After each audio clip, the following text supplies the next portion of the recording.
The autumn sun hangs low in the sky, painting long shadows across your backyard as the neighborhood clock tower strikes 4. You've got 30 minutes of daylight, left just enough time to search that spot where your metal detector went crazy this morning. Your spade breaks the earth with rhythmic thuds. Thunk, thunk. Each strike sends a shiver up your arms as you dig deeper, racing against the fading light. Your dog whines nervously from the porch, his nails clicking against wood as he paces. Thunk clang. Metal on metal. Your heart skips. That's not the dull thud of stone or the hollow knock of plastic. The sound rings in your ears as you drop to your knees, fingers trembling as they brush away loose soil. 5 minutes pass. 10. The clock tower chimes quarter past. There's something gleams beneath the dirt. Cold radiates from it like a fever in reverse, numbing your fingertips as you trace its smooth, curved surface. Strange markings catch the last rays of sunlight, and your breath catches in your throat as they begin to pulse with an inner light, casting an otherworldly blue glow across your mud-stained hands.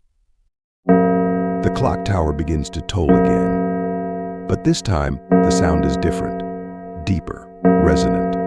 The cymbals pulse in sync with each bone-shaking strike, growing brighter, stronger. Your dog's whining turns to frantic barking.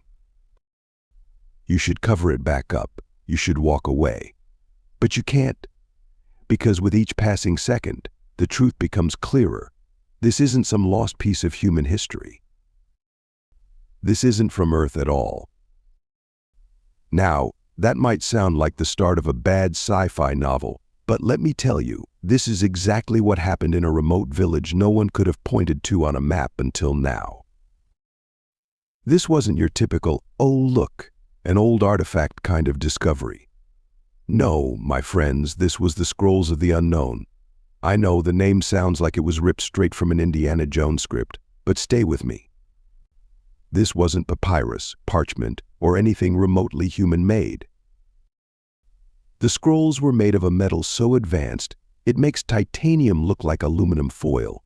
And the text, oh the text, it wasn't your run-of-the-mill ancient script. No hieroglyphs, no cuneiform. Nope, these symbols, they glowed. Yes, glowed. Like those cheesy glow-in-the-dark stickers you put on your bedroom ceiling as a kid, but, you know, scarier. And here's the kicker: scientists couldn't identify the metal. It wasn't anything found on Earth. Not in meteorites, not in labs, not even in that sketchy corner of the internet where conspiracy theories breed. The scrolls were, for lack of a better word, alien. Now, if you're anything like me, you're probably thinking, what's in these scrolls? Directions to build a spaceship? A warning about humanity's impending doom?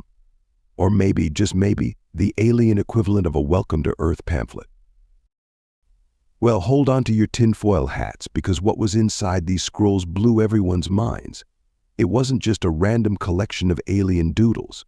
It was a cosmic cheat sheet, a step-by-step breakdown of who we are, where we came from, and why we're here. And spoiler alert, it's not what your high school history teacher told you. Forget the textbook version of human evolution. You know the one: amoebas, fish, apes, fire, the wheel, and so on. According to the Scrolls of the Unknown, we're not some happy accident of natural selection. Nope, we were engineered. Engineered? Like some sort of intergalactic science project. And if that doesn't make you question everything, I don't know what will. But it gets better or worse, depending on how you look at it. The scrolls suggest that humanity's creation wasn't even about us. We weren't designed to rule the planet, climb the evolutionary ladder, or build pyramids. Nope. According to these scrolls, we were created to work, specifically to mine resources, and not just any resources, precious metals. Gold, to be exact. That's right, folks. We were essentially the alien equivalent of unpaid interns digging around for shiny things. Now, imagine the scene when these villagers first stumbled upon the scrolls. Hey look, shiny metal, then some brave soul picks it up, sees the glowing symbols, and thinks, yeah, this definitely isn't cursed at all. Fast forward to the experts. Archaeologists, linguists, physicists, they all took one look at the scrolls and collectively said, "What in the world?" Except, they quickly realized it wasn't from this world. So here we are, faced with this cosmic artifact that challenges everything we thought we knew about our past. Is it real? A hoax? A message from beings far beyond our comprehension? If it's real, then our ancestors weren't just hunters and gatherers, they were pawns in a much larger game. And if it's a hoax, well, whoever pulled it off deserves an award for creativity, because the scrolls are like nothing anyone has ever seen before. As we dive deeper into this story, we'll uncover what these scrolls truly reveal, who or what left them behind, and why now. Are they trying to warn us, guide us, or maybe, just maybe, they're coming back to see what we've done with the place? One thing's for sure, the scrolls of the unknown are about to rewrite everything we thought we knew about humanity. Stay tuned, because this story is just getting started. Okay, let's talk about origins. You know the story you've been told a million times: Big Bang, evolution, monkeys, humans, the end. Well, toss that out the window for a second, because the scrolls of the unknown? Oh, they've got a very different take. According to these cosmic cheat sheets, humans weren't just created, nope. We were engineered. Yeah, you heard me, engineered, like some kind of intergalactic science experiment. Picture this humanity as a biological Kickstarter campaign, and our backers, beings from the Zintar galaxy. And no, I didn't make up that name. The scrolls are oddly specific. Makes you wonder if there's a Zintar travel agency we should be calling. So who are these Arculians, our so-called cosmic parents?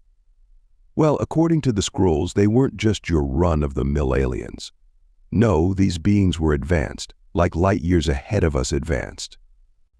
They were ancient travelers, wandering through the cosmos in search of a perfect planet to, tinker with. And guess what? Earth fit the bill. Big, watery, teeming with potential. Honestly, if Earth were a shopping mall, it'd be the Costco of planets. Plenty of resources, endless aisles of biodiversity, and free samples of, well, life. But here's where things take a turn. The Arculians didn't pick Earth because they were looking to create a utopia or some grand new civilization. Nope, they had a very specific purpose in mind. You ready for it? They wanted us to mine gold. That's right, gold. Humanity's entire existence, according to these scrolls, started because some ancient aliens needed shiny rocks and thought, hey, let's outsource this job. Now I know what you're thinking, really? Gold? That's it. But think about it, gold has been central to human history for centuries. We fought wars over it, built empires with it, and even started calling our best athletes gold medalists. Turns out, we've been obsessed with this metal since the beginning because our creators programmed us to be. And let's be honest, if aliens wanted gold, they could have done the mining themselves. I mean, they had the tech, right? But why get their hands dirty when they could just whip up a species to do it for them? It's like humanity has been stuck in the longest-running unpaid internship in the universe. No benefits, no PTO, just dig, haul, repeat. But wait, it gets better. The scrolls claim that the Arculians didn't just slap us together and call it a day.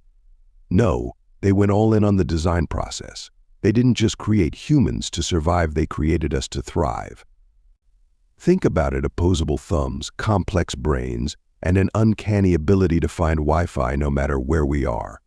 Clearly, they were building something high-functioning. But why the extra effort? Why give humanity all this potential if we were just meant to dig in the dirt? According to the scrolls, it wasn't about us at all. The Arculians were perfectionists. They weren't just making workers, they were making the ultimate workers. Efficient, adaptable, and here's the kicker: curious.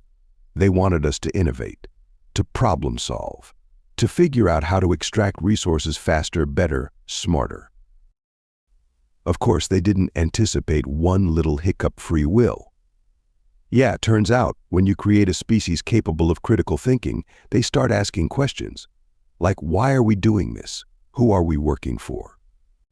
And, hey, can we stop mining gold and start, I don't know, building pyramids? And that's where things get messy. The Arculians had designed us to be workers, but instead we became, well, humans. We started experimenting, inventing, and let's be real, probably annoying the hell out of our creators. So what did the Arculians do when their shiny new creation started thinking for itself? According to the scrolls, they had mixed feelings. Some of them were impressed, proud even. These humans were exceeding expectations. Others?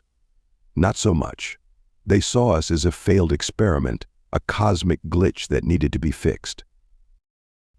And here's where the drama really kicks in. Some Arculians decided to stick around, guiding humanity like cosmic parents who didn't know when to cut the cord. They're the ones ancient texts refer to as gods or demigods.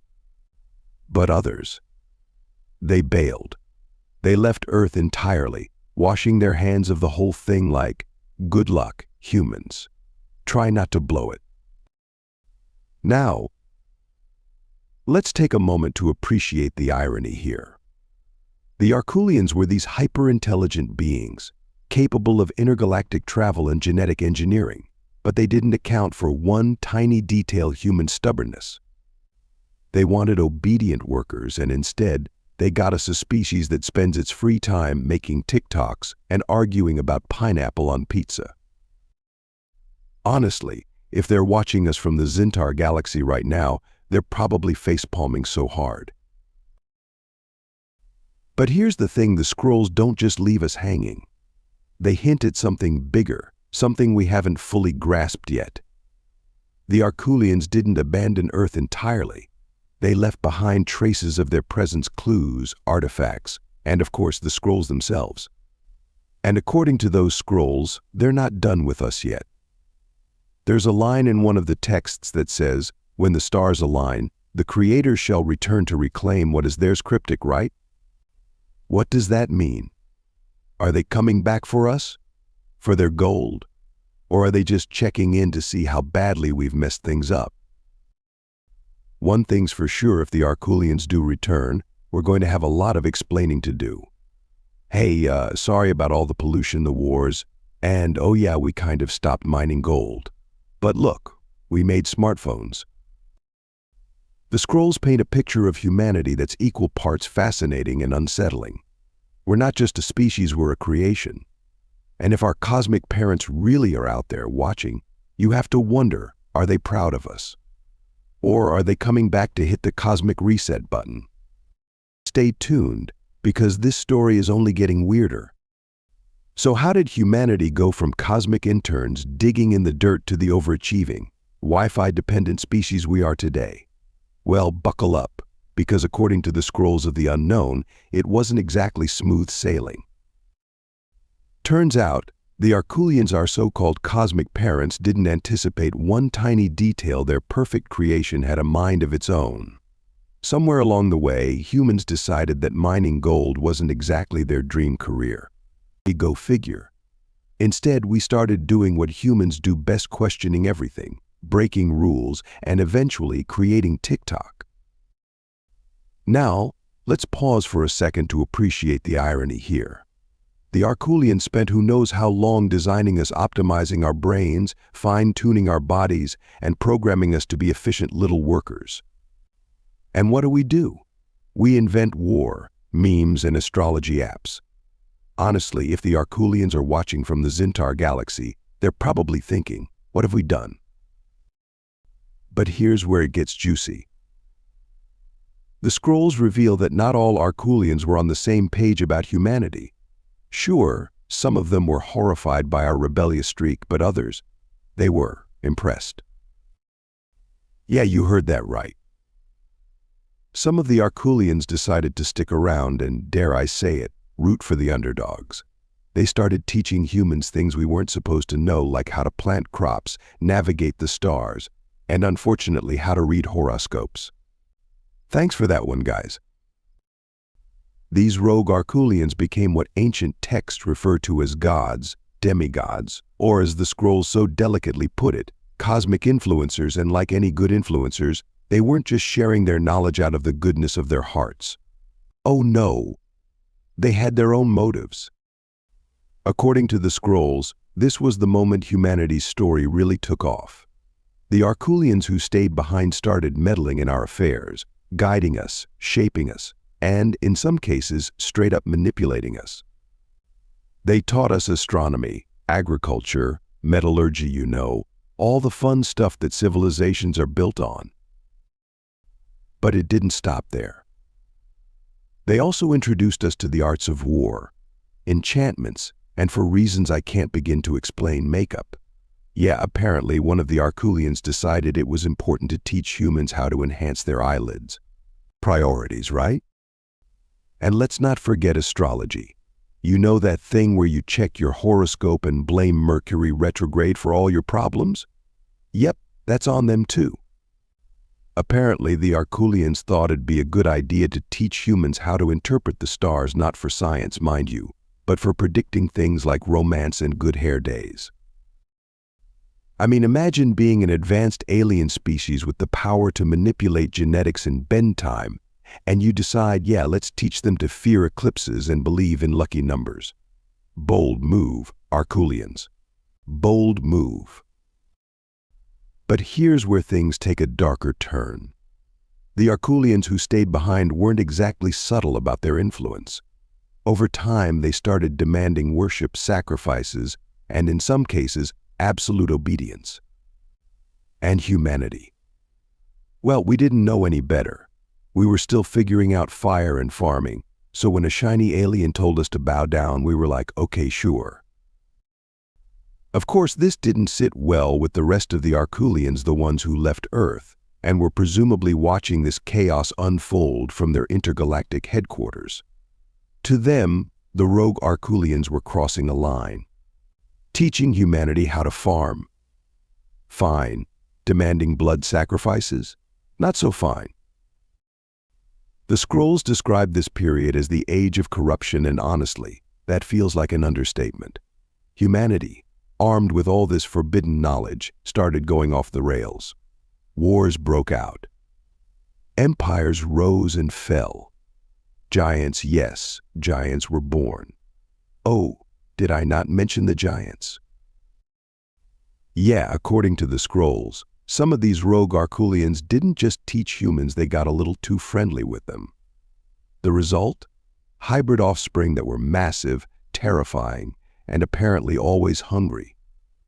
These giants wreaked havoc on Earth, consuming resources, fighting each other, and generally making a mess of things. Now I know what you're thinking, giants. Really? But honestly, after everything else we've covered, alien engineers, cosmic influencers, astrology lessons, are giants really the weirdest part of this story? Anyway, as humanity spiraled into chaos, the rogue Arculians started realizing that maybe, just maybe, they'd made a mistake. But by then, it was too late. The damage was done, and the Earth was, well, kind of a disaster. This is the point in the scrolls where the Arculians who left Earth step back into the picture. Furious at their rogue counterparts and appalled by what humanity had become, they decided it was time to intervene. What happens next is the stuff of legend, literally.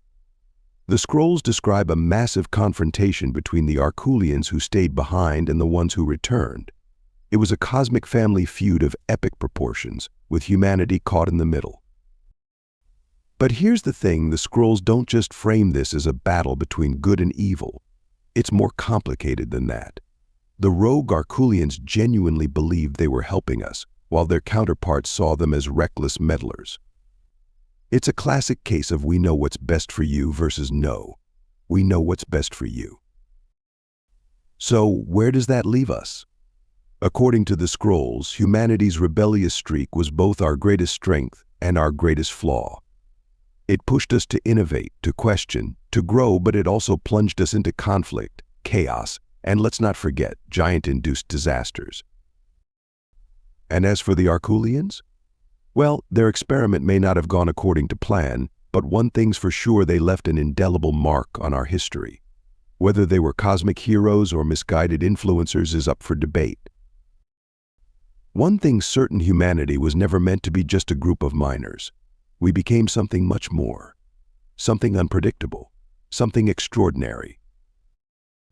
And if the Arculians are still out there watching, they're probably wondering the same thing we are: what happens next? Stay tuned, because the story is far from over. The point in every great story where everything goes sideways.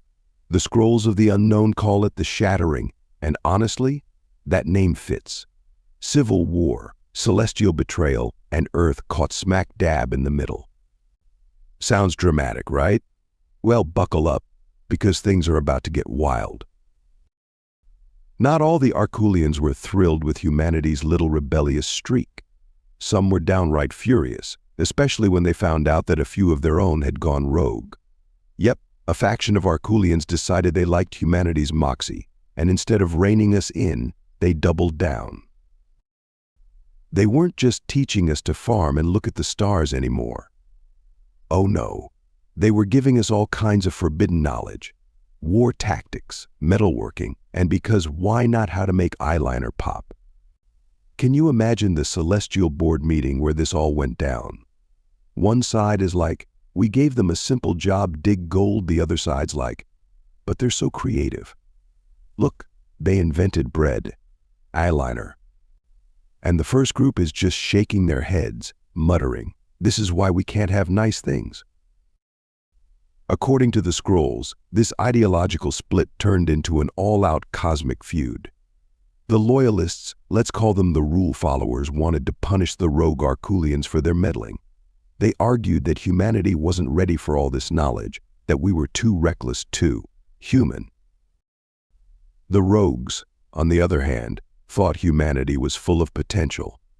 Sure, we were chaotic, but we were also resourceful, creative, and let's face it, kind of fun. They wanted to keep helping us, to see how far we could go. This wasn't just a disagreement, it was a betrayal. And in true dramatic fashion, it escalated quickly. The scrolls describe this period as the shattering. Poetic, right? But what does that actually mean? Well, imagine the heavens literally breaking apart. Fire raining down from the sky, the earth shaking, the air thick with smoke and chaos. Sounds like the cover of a heavy metal album, but apparently it was very real. The Arculians didn't just argue, they went to war. And Earth. Poor Earth was caught in the crossfire. The scrolls paint a vivid picture of this intergalactic civil war. Massive ships hovered in the skies, casting shadows over entire continents. Beams of light sliced through the atmosphere, and explosions lit up the heavens like some apocalyptic fireworks display. Humanity, of course, had no idea what was going on. Our ancestors were just trying to survive, and suddenly they were extras in the biggest war movie the universe had ever seen. One minute, they're figuring out how to grow wheat, the next, they're dodging debris from alien spaceships. And here's the thing, humanity wasn't just collateral damage. The scrolls suggest that the Arculians on both sides saw us as pawns in their game. The loyalists thought we were a mistake that needed to be corrected. The rogues saw us as proof that their way was better. Either way, we were in the middle of a war we didn't ask for and definitely didn't understand. Imagine trying to explain this to your neighbor back then. Hey, so, giant metal birds in the sky? Shooting beams of light? Should we be worried? And your neighbor's like, hey, it's probably just the gods having a bad day. Pass me that wheat. The scrolls go into detail about the destruction. Cities were leveled, rivers turned to steam, and mountains crumbled. It was chaos on a scale humanity had never seen before, and hopefully never will again. But here's the wild part. Even as the war raged on, some of the rogue Arculians continued to help us. They taught us how to build shelters, how to heal wounds, and most importantly, how to stay out of the crossfire. And then there's the mysterious moment the scrolls refer to as the Great Divide. This is where things get cryptic. The Arculians who sided with humanity made a final, desperate move. They used their advanced technology to create something. The scrolls aren't clear on what it was, but whatever it was, it changed everything. Some scholars think it was a weapon, something powerful enough to force a stalemate. Others believe it was a shield, a way to protect humanity from the worst of the destruction. Whatever it was, it marked the end of the shattering. The scrolls describe the aftermath as a time of great loss. The loyalist Arculians retreated, leaving behind a devastated Earth. The rogues, meanwhile, disappeared as well, either forced into exile or choosing to leave on their own terms. And humanity? Well, we were left to pick up the pieces. But here's the thing: we weren't the same anymore. The war had changed us. We'd seen the power of the heavens, and we'd learned things we were never meant to know. And maybe that's why humans are the way we are. We've got this rebellious streak, this need to question everything, to push boundaries. Maybe it's in our DNA, or maybe it's just what happens when your cosmic parents can't stop fighting long enough to finish your user manual. So what does the shattering mean for us today? Is it just a distant memory, a cautionary tale about the dangers of rebellion and betrayal? Or is it a warning, a reminder that the Arculians on both sides might not be done with us yet? The scrolls don't say, but one thing's for sure: if the heavens ever rain fire again, at least we'll know what to expect, sort of. All right, let's go into the part of the scrolls that really makes you sit up and pay attention. We've covered their version of our past, the celestial drama, and the intergalactic fallout. But now, we're talking about the future. And let me tell you, it's a little unsettling. Here's the deal according to the scrolls. The Arculians may have packed up and left Earth, but not for good. Oh no, they've got plans, big ones. And like any good cliffhanger, the scrolls leave just enough detail to keep you awake at night. One passage in particular stands out. It says, and I'm quoting here, "When the sun burns cold and the rivers cease to flow, the ones who created shall return to claim what is theirs." Translation: the landlords are coming back. And I've got a hunch they're not going to be thrilled with what we've done to the place. Let's think about this for a second.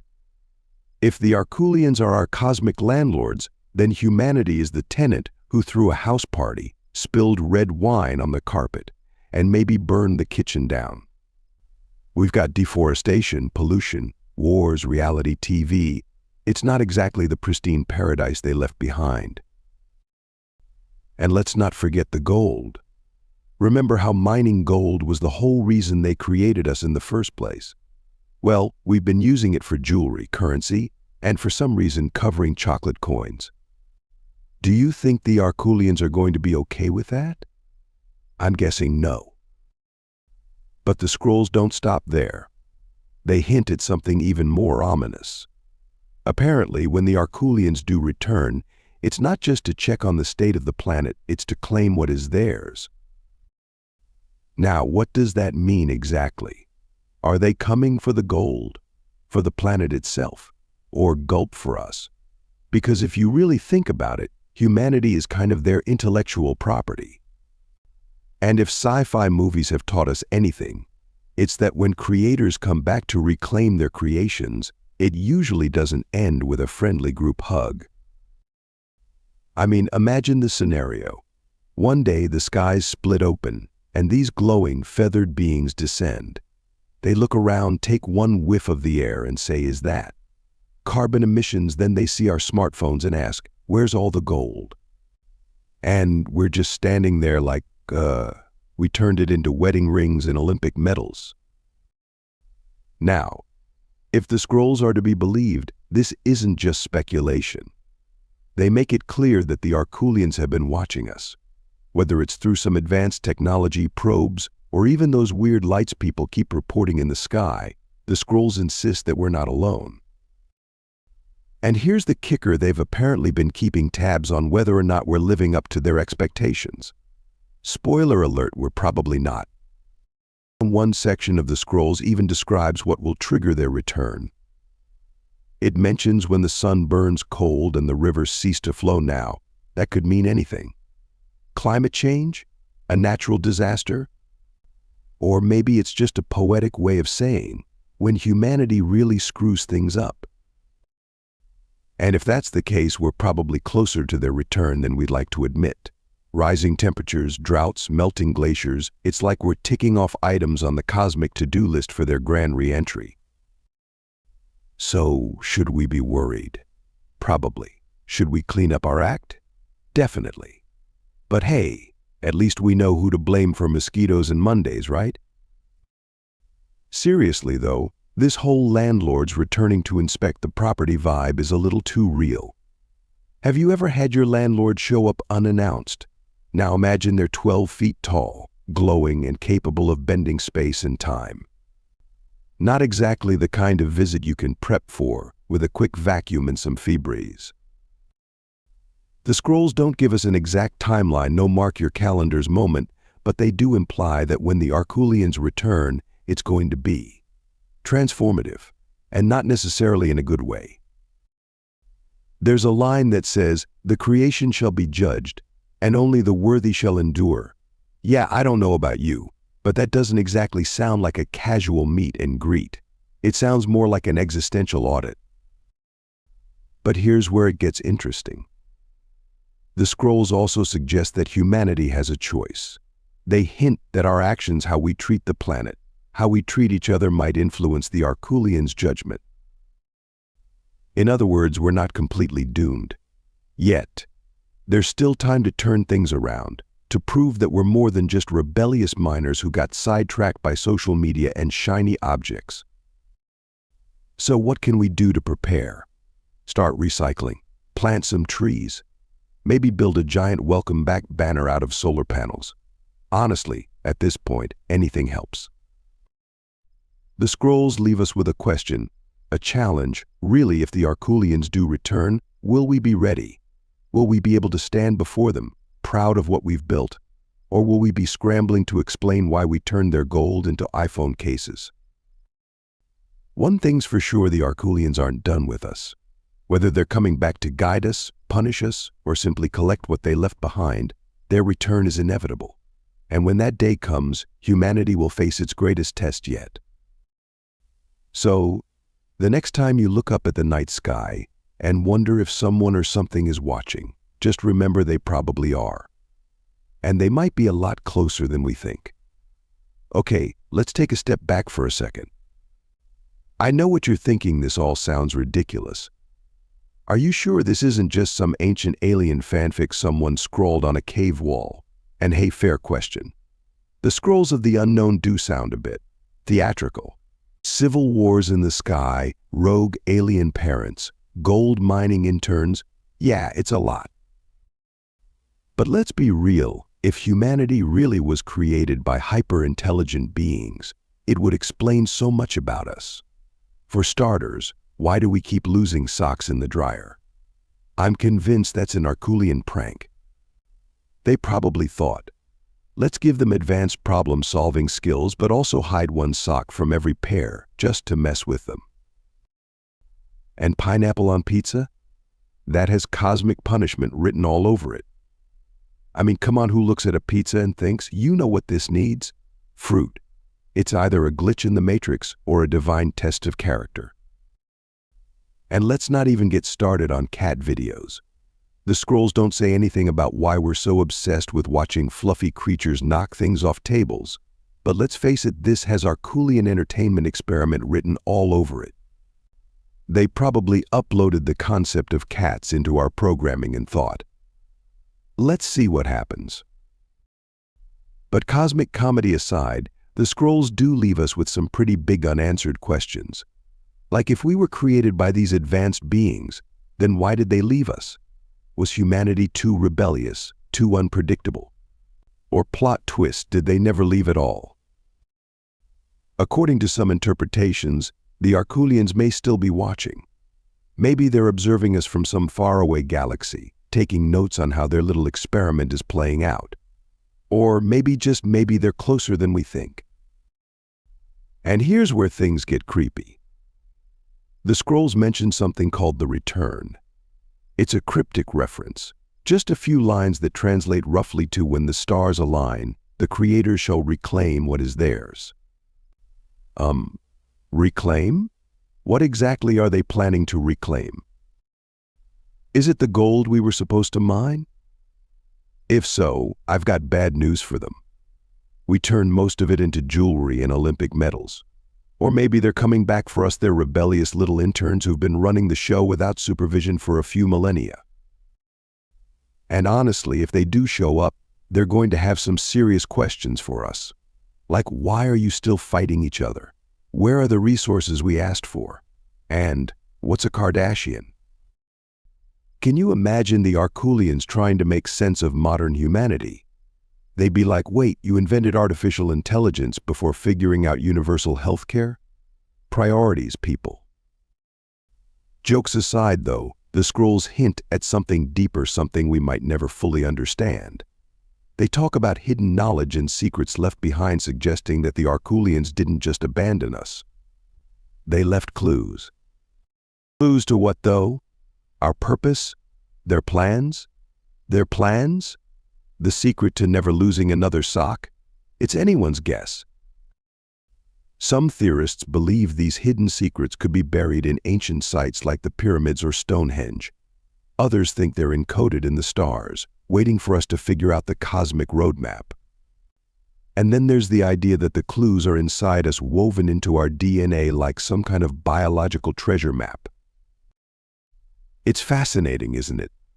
The idea that we might hold the answers to our own creation but lack the tools or maybe the courage to unlock them. What if everything we've ever wondered about our origins is right there, just waiting for us to connect the dots? Of course, knowing humanity, we'd probably spend years deciphering the clues only to find out they lead to something anticlimactic, like thanks for mining the gold. Love the Arculians. Or worse, it's just an alien recipe for cosmic banana bread, which honestly I'd still try. And let's not forget the biggest unanswered question of all: why us? Out of all the planets, out of all the species, why did the Arculians choose Earth? Were we just in the right place at the right time? Or did they see something special in us, something that even we don't fully understand? Because here's the thing, humanity is a mess. We argue, we make mistakes, we put pineapple on pizza. But we're also resilient, creative, and endlessly curious. Maybe that's what the Arculians saw in us, a species with the potential to be more than just miners or pawns. And maybe that's why they left. Not because they gave up on us, but because they wanted to see what we do on our own. It's like that moment when a parent lets go of the bike and watches their kid pedal into the unknown. Sure, we've hit a few bumps along the way. Okay, a lot of bumps, but we're still pedaling. So what do we do with all these unanswered questions? Do we keep searching, keep digging, keep trying to make sense of it all? Or do we embrace the mystery, accept that some things might always be beyond our understanding? Personally, I think the beauty of humanity lies in our endless curiosity. Whether the Arculians are out there watching us or not, we'll keep asking questions. We'll keep exploring. And who knows, maybe one day we'll find the answers we've been looking for.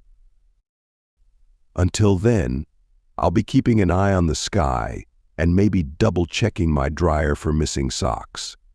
You never know. The hidden alien scrolls, whether you believe in them or not, make you stop and think. If these texts are real, and I mean if, they force us to rethink everything we thought we knew about humanity's place in the universe. Think about it. What if we're not just random accidents in a cosmic soup? What if we're part of something much bigger? Something ancient, intricate, and yes, maybe even a little terrifying. Because here's the thing, whether the Arculians were benevolent creators, meddling scientists, or just intergalactic miners with a gold obsession, their story raises some big questions. Questions that go beyond where we came from and dive into why we're here. If the scrolls are to be believed, we weren't just created to survive, we were engineered, designed for a purpose. That's a heavy thought, isn't it? To think that humanity might not just be the result of random evolution but part of some grand cosmic plan. I'll admit, when I first read about these scrolls, I thought it sounded like a sci-fi plot. But the more you dig into it, the more you realize how much it aligns with the mysteries we still haven't solved. Why are humans so unique? Why do we have this insatiable curiosity, this drive to create, explore, and understand? Sure, science has its answers: evolution, adaptation, survival of the fittest. But what if there's more to it? What if the very things that make us human, our creativity, our resilience, our chaos, are exactly what the Arculians were trying to cultivate? And then there's the timeline. If the Arculians really were here, what happened to them? Did they leave because their work was done? Did they abandon us because we were too rebellious? Or are they still out there, watching us like some intergalactic reality show? The scrolls are maddeningly vague on this point. They hint at a departure, a great silence, and a promise to return. But when and for what? I mean, imagine the Arculians showing up tomorrow. Do they just knock on the White House door and say, "Hi, we're back"? Got any gold? Or do they beam down dramatically, only to realize we've spent the last few centuries turning their precious metal into wedding rings and championship trophies? And what would we even say to them? Sorry about the mess. Also, quick question, do you have a user manual for this whole humanity thing? But maybe that's the beauty of it. The hidden alien scrolls don't give us all the answers, and maybe that's the point. They challenge us to think bigger, to look beyond our day-to-day lives and ask the big questions: who are we? Why are we here? And what comes next? Because if the Arculians really did create us, they must have seen something in us worth nurturing, something worth protecting. And maybe, just maybe, they left us on our own because they believed in us. Think about it. Humanity is far from perfect. We fight, we make mistakes, we put pineapple on pizza. But we're also capable of incredible things. We've explored the depths of the ocean, sent probes to the edges of the solar system, and built tools to see galaxies billions of light years away. Maybe the Arculians saw that potential in us. Maybe they wanted us to figure things out for ourselves, to stumble and fall and get back up again. To learn not because we were told to, but because we wanted to. And that's what makes us human, isn't it? This endless curiosity, this drive to ask questions even when we know the answers might scare us. Whether it's exploring the mysteries of the cosmos or just wondering why we lose socks in the dryer, humanity is defined by its relentless search for meaning. So what do the scrolls really mean? Are they a warning, a promise, or just the ramblings of some ancient alien poet? Honestly, we may never know, but that doesn't mean we should stop asking questions. Because every time we look to the stars, every time we dig into the mysteries of our past, we're continuing the journey the Arculians started. We're proving that humanity isn't just a product of its creators, we're something more. Of course, if the Arculians do come back, we've got some explaining to do. Hey, sorry about the wars and the pollution. On the plus side, we've got Wi-Fi now. And have you seen the latest Marvel movie? It's pretty good. But until that day comes, let's try not to panic. After all, they might just want their gold back, and who knows, maybe they'll take a few cat videos as payment. In the end, the hidden alien scrolls remind us of something we often forget: the universe is vast, mysterious, and full of possibilities. Whether we were created by chance, by design, or by some cosmic accident, one thing's for sure: our story isn't over. So, keep asking questions, keep exploring. And remember, the answers might not always be clear, but the journey is what makes it worthwhile. And who knows? Maybe one day we'll find out the truth about the Arculians. Until then, I'll be keeping an eye on the stars. So what do you think? Are the scrolls a glimpse into our alien ancestry, or just the product of some ancient prankster with too much time on their hands? Either way, it's a wild story, and one that leaves us with more questions than answers. As for me, I'll be keeping an eye on the sky. Just in case. If you enjoyed this video, don't forget to like, share, and subscribe for more of this type of content.